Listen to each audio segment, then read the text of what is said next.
Now shift focus to the issue of fuel prices that continue to soar across the country, and today they were hiked. The petrol prices were hiked for the 17th time since the 1st of May.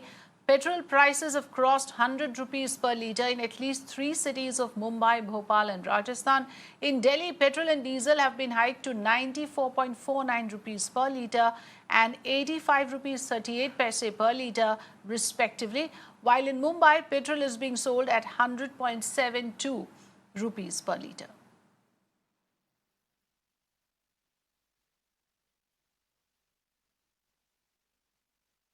Narendra Taneja, spokesperson of the BJP, joining us on the phone line. Good afternoon, Mr. Taneja.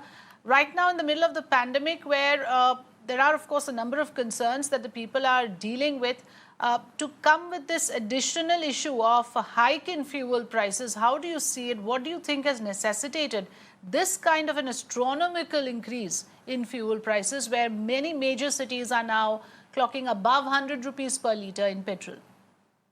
Yeah, but the central government is not doing that. As you know, that petrol and diesel are decontrolled commodities. They were decontrolled already in 2010. And so the government doesn't control the price. That's precisely the reason, as you are saying, that the prices are different in different cities and different states.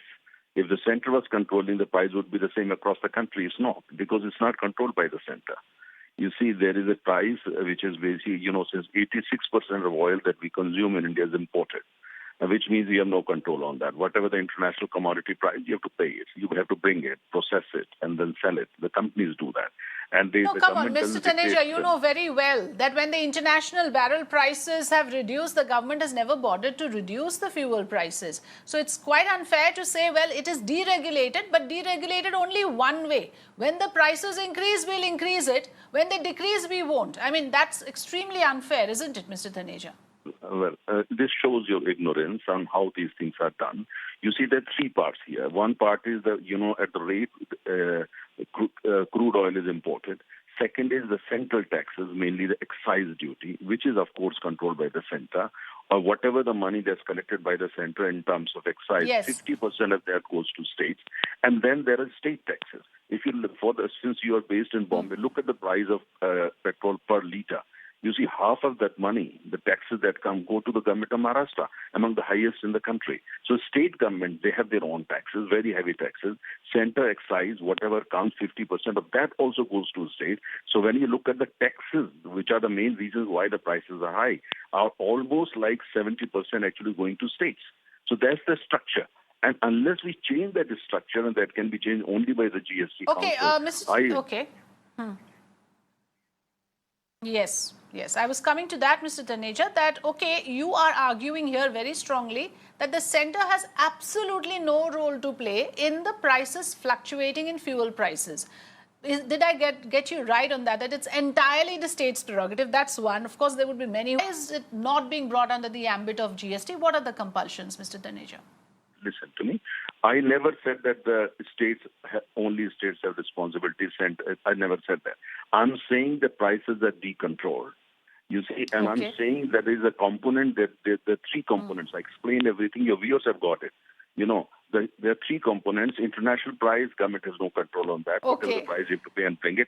Excise, that's the only area where the government has control. And whatever the excise, 50% of excise collection money also goes to the states.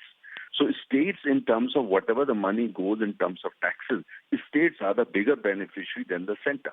And there's the reason the prices are different from state to state. So I said, if anything can be done, that can be done only when the center and various states ruled by various political parties, they actually join forces and try to do something about it. And GST is the right platform to do that. Yes, that's fair, and I got your point, sir. The fact that there needs to be a collaborative consensus around this issue between the center and the states, which is why I was saying perhaps it would not be fair to say that the center has absolutely no role to play. There is a certain amount of decision-making that is required on the center's part as well. Mr. Taneja, thank you so much for joining us this afternoon with your views on the subject.